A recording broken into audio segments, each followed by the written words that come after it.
शिवसाईद्वारे शक्य engineer, pharmacist, agriculture officer, BSc nursing होण्याचं स्वप्न MHT CET 2025च्या संपूर्ण तयारीसाठी Shivsai pattern Buldhana, Shivsai universal junior college Buldhana. संपर्क 8390 3545 55 आणि 8208 1082.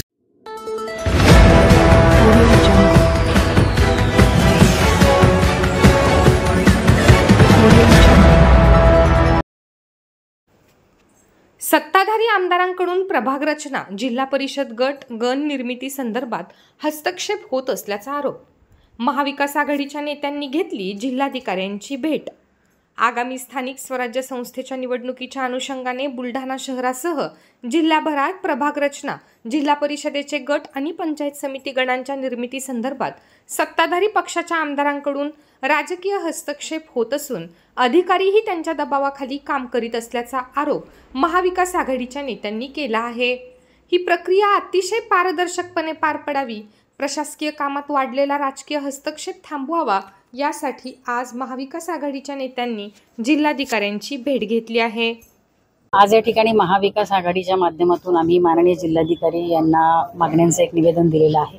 यामध्ये प्रामुख्याने मागणी अशी आहे की येणाऱ्या काळात लवकरच स्थानिक स्वराज्य संस्थांच्या निवडणुका होऊ घातलेल्या आहे आणि मधल्या काही दिवसांपासून हे लक्षात येत आहे की जाणीवपूर्वक सत्ताधारी पक्षातील लोकप्रतिनिधी हे या सगळ्या निवडणुकांच्या जी काही कार्यपद्धती आहे आणि जी काही त्याची नगरपालिकांची प्रभाग रचना असेल किंवा जिल्हा परिषद आणि पंचायत समितीचं गट ठरवणं किंवा गणांचं क्षेत्र ठरवणं असेल, या सगळ्या गोष्टींमध्ये राजकीय हस्तक्षेप हा मोठ्या प्रमाणात वाढतोय.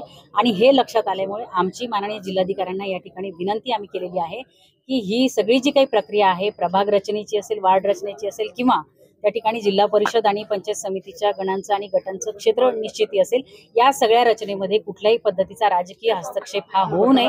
त्याचबरोबर आज या ठिकाणी अनेक नगरपालिकांच्या कार्यक्षेत्रामध्ये असं दिसून येतंय की नगरपालिकेचे मुख्य कार्यकारी अधिकारी असतील किंवा प्रशासकीय अधिकारी असतील, यांचं त्या ठिकाणी हे राजकीय त्या प्रभावामध्ये येतात आणि राजकीय सत्ताधारी पक्षाच्या आमदारांच्या प्रभावात येऊन जाणीवपूर्वक जे काही कार्यक्रम हे कुठल्या तरी प्रचारासाठी घेतले जातात, त्या प्रचाराच्या कार्यक्रमांमध्ये या सगळ्या प्रशासकीय अधिकाऱ्यांचाही त्या ठिकाणी वावर असतो. हे अतिशय चुकीचं आहे. अशा पद्धतीने कुठलीही भूमिका ही प्रशासकीय अधिकाऱ्यांकडून तरी सर्वसामान्य लोकांना अपेक्षित नाही. प्रशासकीय अधिकाऱ्यांनी निरपेक्षपणे आणि कुठल्याही राजकीय प्रक्रियेमध्ये सहभागी न होता काम केलं पाहिजे. या सगळ्या बाबींना घेऊन आज आम्ही माननीय जिल्हाधिकारी यांना भेटलेलो आहोत.